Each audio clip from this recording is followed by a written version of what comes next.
Cunningham as our keynote speaker for today. Some of you may know David, and the more I get to know him, I realize he wears many, many hats. I first met him through the American Academy of Religion, where he oversees the Christianity and Academia consultation. But then I came to learn last year that he's also very, very involved in NetVUE and has been for a long time.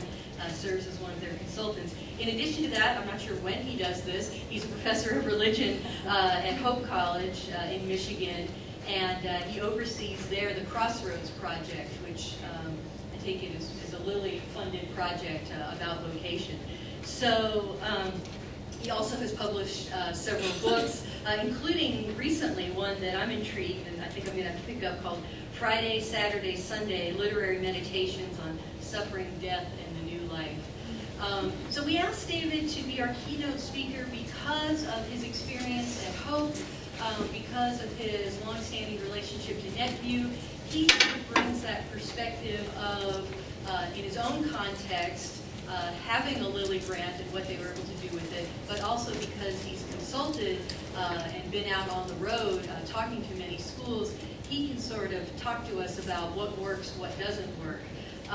And then this just in, I've learned that he's been recently named the project director for a new initiative, the NetVUE Scholarly Resources Project, which is a great thing for all of us, because I take it this is to produce some books that will be collections of essays. And so that will, I think, help us with this language problem and be some things that we can use for our own thinking, use for conversation, and maybe even use in the classroom. So how he does it, I don't know, but we're really thrilled to have him here. And the title of his talk is Colleges Have Callings to Planning, Programming, and the Politics of Institutional Vocation. So please join me in welcoming David.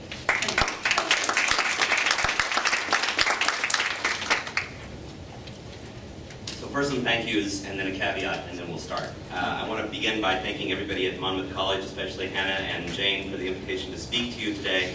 I know from my own experience, putting on a conference like this is a lot of work. I'm surprised and amazed by the fact that they can get it all done while they're full-time faculty members at an institution like this. So my gratitude, and I'm sure all of our gratitude to them for getting this thing done.